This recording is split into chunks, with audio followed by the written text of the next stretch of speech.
Welcome in फार्मापीडिया classes. हम अपने pharmacology का लेक्चर नंबर 14 पढ़ रहे थे। टॉपिक का नाम था एंटीबायोटिक। अभी तक एंटीबायोटिक के ऊपर 5 पार्ट आ चुके हैं। ये छठा पार्ट है और ये एंटीबायोटिक का लास्ट पार्ट है। इस पार्ट में एंटीबायोटिक कंप्लीट हो जाएगी। अभी तक हमने बीटा लैक्टम एंटीबायोटिक के बारे में पढ़ा था। बीटा लैक्टम के अंदर हमने पेनिसिलिन के बारे में देखा था, सिफलोस्पोरिन के बारे में, कार्बापेनम और मोनोबैक्टम एंटीबायोटिक के बारे में देखा था। फिर हमने अमीनोग्लाइकोसाइड के बारे में पढ़ा था। फिर हमने मैक्रोलाइड एंटीबायोटिक देखा था और उसके बाद हमने डीएनए गायरेज इनहिबिटर, देन हमने ब्रॉड स्पेक्ट्रम के अंदर क्लोरामफेनिकोल और टेट्रासाइक्लिन एंटीबायोटिक के बारे में पढ़ा था। इस वीडियो के अंदर हम यूरिनरी एंटीसेप्टिक के बारे में देखेंगे और रिमेनिंग जो अदर्स के अंदर एंटीबायोटिक्स आती है वो सब देखेंगे हम। यूरिनरी एंटीसेप्टिक के अंदर पहली जो ड्रग है वो है मीथामाइन। मीथामाइन को ही हम हेक्सामाइन ड्रग बोलते हैं या फिर यूरोट्रोपिन बोलते हैं। ये हेट्रोसाइक्लिक ऑर्गेनिक कंपाउंड होता है। ये हेट्रोसाइक्लिक रिंग है जिसके अंदर 4 नाइट्रोजन है।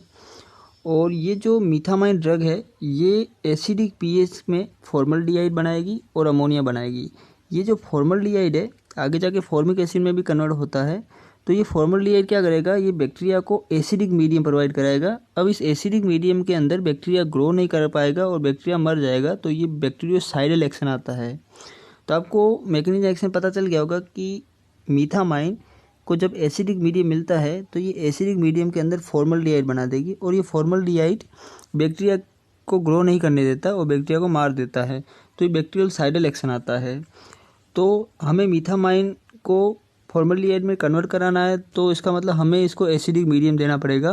तो इसीलिए हम मीथामाइन का मेंडेलिक साल्ट और हिपुरिक साल्ट यूज करते हैं। तो ये क्वेश्चन एग्जाम में आ सकता है। मेंडेलिक साल्ट किसका यूज किया जाता है? मीथामाइन का। क्यों किया जाता है? क्योंकि मेंडेलिक साल्ट मतलब मेंडेलिक एसिड। तो इस एसिड में ये मीथामाइन इजीली कन्वर्ट हो जाएगी फॉर्मल्डिहाइड में, तो इसका एक्शन अच्छे से आएगा। तो ये आप याद रखना। सेकंड जो ड्रग है उसका नाम है फिनाजोपायरिडीन। अब ये जो फिनाजोपायरिडीन है ये बैक्टीरियल एक्शन नहीं देती, एंटीबैक्टीरियल नहीं है। ये क्या है, ये एनाल्जेसिक एक्शन देती है। तो आपको पता है जब यूरिनरी ट्रैक इन्फेक्शन हो जाता है जिसको बोलते हैं यूटीआई, तो हमें क्या होता है, यूरिन में बर्निंग सेंसेशन होता है, जलन होती है यूरिन में। तो उस बर्निंग सेंसेशन को कम करने के लिए फिनाजोपायरिडीन ड्रग दी जाती है। तो ये एक ऑरेंज कलर की डाई है, तो इसको दी जाती है। इसका एनाल्जेसिक इफेक्ट आता है। ये बैक्टीरियल साइडल नहीं है, ना बैक्टीरियल स्टैटिक है, मतलब एंटीबैक्टीरियल एक्शन ही नहीं रहता इसका साइड इफेक्ट क्या रहता है? Orange colour urine. तो एक और मैंने ड्रग बताई थी जिसका साइड इफेक्ट था ऑरेंज कलर यूरिन। तो उस ड्रग का नाम है रिफार्मसिन। टीबी में हमने पढ़ी थी। तो अगर आपने नहीं देखा है वीडियो तो आप एंटी टीबी का वीडियो ज़रूर देखना। अभी जो फिनाजोपायरिडीन ड्रग है ये सिर्फ सिम्टोमेटिक ही ट्रीट करती है, ये बैक्टीरिया को किल नहीं करती है। तो ये आपको याद रखना है। थोड़ा सा मैं आपको यूटीआई के बारे में बता देता हूँ। तो यूटीआई मतलब यूरिनरी ट्रैक इन्फेक्शन। तो यूटीआई 2 टाइप का होता है, एक होता है अपर यूटीआई, एक होता है लोअर यूटीआई। तो लोअर यूटीआई के अंदर ब्लैडर के अंदर इन्फेक्शन हो जाता है बैक्टीरिया का, अपर के अंदर किडनी वाले पार्ट में इन्फेक्शन हो जाता है। अब बैक्टीरिया का इन्फेक्शन हो जाता है तो मोस्ट कॉमन बैक्टीरिया कौन है जो इन्फेक्शन करता है यूरिनरी ट्रैक इन्फेक्शन में? तो वो है ई कोलाई और दूसरा है प्रोटस। ये सब हम माइक्रोबायोलॉजी में पढ़ेंगे। तो अभी आप याद रखना, प्रोटस और E coli most commonly UTI करता है। तो ये ग्राम नेगेटिव बैक्टीरिया है। इसके बाद जो नेक्स्ट ड्रग है उस ड्रग का नाम है नाइट्रोफ्यूरॉनटोइन। तो ये ड्रग बहुत ज़्यादा इंपॉर्टेंट है। इस ड्रग के ऊपर ज़्यादा क्वेश्चंस आते हैं। तो सबसे पहले हम नाइट्रोफ्यूरॉनटोइन का स्ट्रक्चर देखेंगे। तो अगर आप देखोगे ये नाइट्रो है, ये फ्यूरेन रिंग है और यहाँ पे अगर देखोगे तो यहाँ पे आपको एक 5 मेंबर की रिंग दिख रही है जिसके अंदर 2 नाइट्रोजन लगे हुए हैं। तो इसको बोलेंगे इमिडाजोलिडीन। तो इमिडाजोलिडीन है और इसके देखो नंबरिंग करोगे तो 1 2 3 4 4 5। तो 2 और 4 पोजीशन पे 2 ऑक्सीजन लगे हुए हैं। तो इसको बोलते हैं 2,4 डाइओन। तो इसका पूरा नाम हो जाएगा इमिडाजोलिडीन 2,4 डाइओन। तो ये जो इमिडाजोलिडीन 2,4 डाइओन है इसी को हम हाइड्रोनटोइन बोलते हैं। तो ये आपको याद रखना है। कौन सी ड्रग हाइड्रोनटोइन डेरिवेटिव है? तो नाइट्रोफ्यूरॉनटोइन है। और आगे हम पढ़ेंगे फिनोटोइन ड्रग एंटी एपिलेप्सी में। तो वहाँ पे भी एक ड्रग है फिनोटोइन, उसके अंदर भी हाइड्रोनटोइन रिंग पाई जाती है। तो हाइड्रोनटोइन रिंग किसको बोलते हैं? तो 2,4-डाइओन इमिडाजोलिन इसको बोलते हैं। अब हम इसका मैकेनिज्म ऑफ एक्शन देखेंगे। तो इसके अंदर नाइट्रो ग्रुप है, तो पहले इसका नाइट्रो ग्रुप का रिडक्शन होगा, फिर ये टॉक्सिक मेटाबोलाइट बनाएगा, फिर ये टॉक्सिक मेटाबोलाइट क्या करेंगे? डीएनए के फंक्शन में इंटरफेयर करेंगे। तो किसका डीएनए? बैक्टीरिया का डीएनए। जितनी भी यूरिनरी एंटीसेप्टिक ड्रग है ये एसिडिक मीडियम में क्या रहती है? ज़्यादा एक्टिव रहती है। तो इसीलिए हम नाइट्रोफुरनटोइन को विटामिन सी के साथ देते हैं। तो विटामिन सी क्या? एस्कॉर्बिक एसिड है, तो उस एसिडिक मीडियम में ये ड्रग ज़्यादा अच्छे से एक्शन देगी। एक ड्रग है जिसका नाम है प्रोबेनासाइड। अभी जो ड्रग है प्रोबेनासाइड ये गाउट में यूज की जाती है। तो प्रोबेनासाइड के साथ हम नाइट्रोफुरनटोइन को नहीं प्रिस्क्राइब करते। क्यों नहीं करते? क्योंकि नाइट्रोफुरनटोइन का जो साइड ऑफ एक्शन है वो रहता है अपना यूरिनरी ट्रैक वाला। तो वहाँ पे नाइट्रोफुरनटोइन क्या होता है? उसका सिक्रेशन होता है, फिर ये यूरिनरी ट्रैक के अंदर आएगी, फिर वहाँ जाके बैक्टीरिया को किल करेगी। तो जब हमने प्रोबेनासिड दी तो प्रोबेनासिड क्या करेगी? नाइट्रोफुरनटोइन का जो ट्यूबुलर सिक्रेशन है उस प्रोसेस को ये रोक देगी, क्योंकि दोनों एक ही गेट के अंदर से एक ही रास्ते से दोनों सिक्रेशन होता है इनका। तो जैसे प्रोबेनासिड आएगी तो नाइट्रोफुरनसाइड को का सिक्रेशन रोक देगी, तो नाइट्रोफुरनटोइन अपने यूरिनरी ट्रैक में आएगी नहीं, तो इसका एक्शन भी नहीं आएगा। तो ये आपको थोड़ा सा याद रखना है। इसके बाद इसके साइड इफ़ेक्ट देखेंगे। तो नाइट्रोफुरनटोइन जीआईटी के अंदर इंटॉलरेंस करती है, जिसकी वजह से हमें नोजिया वोमिटिंग होता है, इंटॉलरेंस करती है।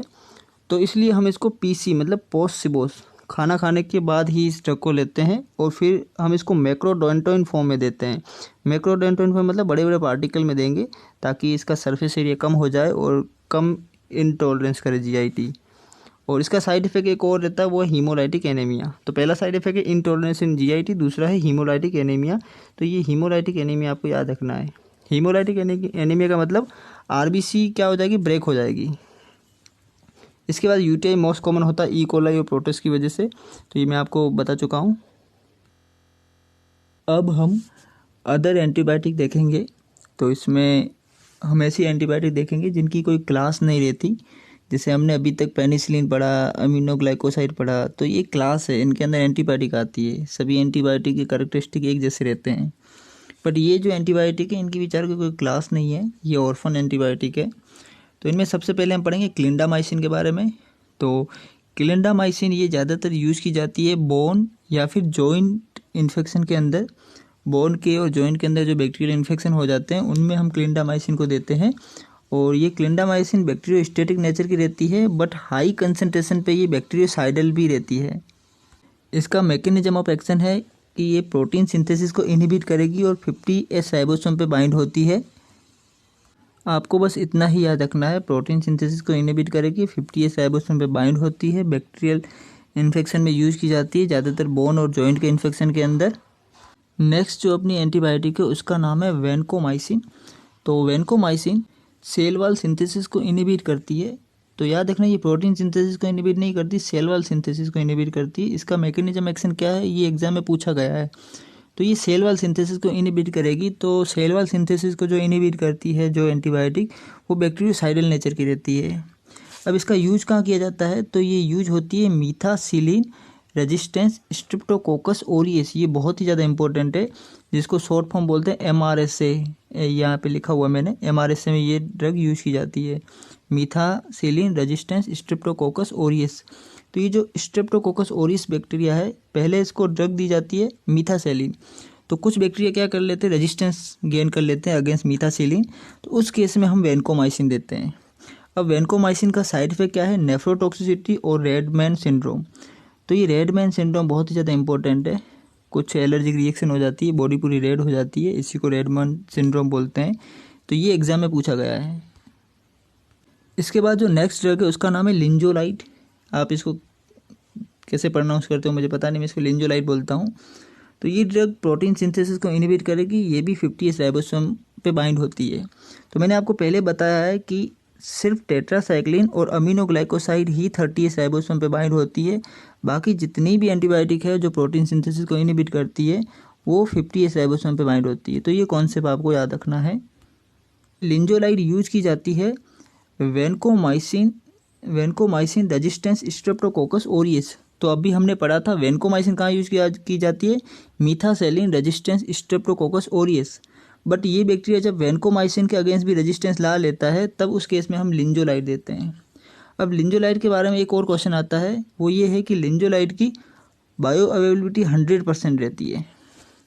तो ये आपको याद रखना है, जैसे कि वारफ्रीन ड्रग है उसकी भी बायो अवेलेबिलिटी 100% रहती है, तो लिंजोलाइट की भी 100% बायो अवेलेबिलिटी रहती है, तो ये आपको याद रखना है। इसके बाद जो नेक्स्ट ड्रग है वो है पॉलीमिक्सिन, कोलिस्टीन और बेसिट्रासिन। तो इन तीनों एंटीबायोटिक के बारे में हमने पहले वीडियो के अंदर देखा था, जो फर्स्ट पार्ट था अपना। तो उसमें मैंने बताया था पॉलीमिक्सिन, बेसिट्रासिन और कोलिस्टीन ये क्या करती है, सेल वाल के अंदर पोर कोज करेगी, बैक्टीरिया के सेल वाल के अंदर पोर करेगी, जिससे बैक्टीरिया के इनर वाला जो मटेरियल है बाहर आ जाएगा और बैक्टीरिया मर जाएगा। तो ये बैक्टीरियल साइडल रहती है। वहाँ पे मैंने बताया था बेसिट्रासिन ये सेल वाल सिंथेसिस को भी इनहिबिट करती है। ये तो पोर करके फिर सेल को मतलब बैक्टीरिया को किल करेगी, बट ये क्या करेगी, ये सेल वाल सिंथेसिस को भी इनहिबिट करती है। अब हम देखेंगे ये एंटीबायोटिक कहाँ से अपने को मिलती है। तो जैसे कि बेसिट्रासिन ये अपने को मिलती है बेसिलस सबटिलिस से। इसके बाद पॉलीमिक्सिन हमें मिलती है बेसिलस पॉलीमिक्सिया से। अगर आप इनका मैकेनिज्म एक्शन भूल भी जाओ तो आप ऐसे याद रख सकते हो, जैसे पी के बाद ओ आ रहा है और सी के बाद भी ओ आ रहा है। ओ क्या है, ये पोर है, बैक्टीरिया के सेल वाल के अंदर पोर है। तो ये ड्रग दोनों पोर करती है और ये सेल वाल सिंथेसिस को इनहिबिट करती है। ये भी पोर करती है बट प्राइमरी इसका एक्शन रहता है सेल वाल सिंथेसिस को इनहिबिट करना। तीनों बैक्टीरियल साइडल है। तो इतना ही आपको इनके बारे में याद रखना है। अब हम थोड़ा रिवीजन कर लेते हैं इस स्लाइड के अंदर। तो देखो सेल वाल सिंथेसिस को इनहिबिट करने वाली ड्रग कौन कौन सी है, तो बीटा लैक्टम वाली सारी, पेनिसिलिन, सेफलोस्पोरिन, कार्बापेनम, मोनोबेक्टम, वेनकोमाइसिन अभी हमने पढ़ी और बेसिट्रासिन अभी जस्ट पढ़ी। इसके बाद पॉलीमिक्सिन है, वो क्या करती है, सेल वाल मेम्ब्रेन के अंदर पोर करती है। इसके बाद फोलेट सिंथेसिस को इनहिबिट करने वाली ड्रग कौन सी है, वो है सल्फोनामाइड है और ट्राइमिथोप्राइम है, ये फोलेट रिडक्टेज को करती है। इसके बाद न्यूक्लिक एसिड सिंथेसिस को इनहिबिट करने वाली कौन सी है, डीएनए गायरेज, जिसके अंदर क्यूनोनोल, फ्लोरोक्विनोनोल ड्रग आती है। आरएनए पॉलीमरेज रिफार्मसिन, ये भी डीएनए डिपेंडेंट आरएनए पॉलीमरेज को इनहिबिट करती है। फिर 50S यूनिट को, ये है सारी प्रोटीन सिंथेसिस वाली ड्रग, ये भी प्रोटीन सिंथेसिस को इनहिबिट करने वाली ड्रग है। तो 50S को उस राइबोसोम की यूनिट पे बाइंड होने वाली ड्रग है, मैक्रोलाइट है, क्लिंडामाइसिन है, लिंजोलाइट है, क्लोरमफेनिकोल है और ये स्ट्रेप्टोगेमिन है। और 30S में टेट्रासाइक्लिन और अमीनोग्लाइकोसाइड।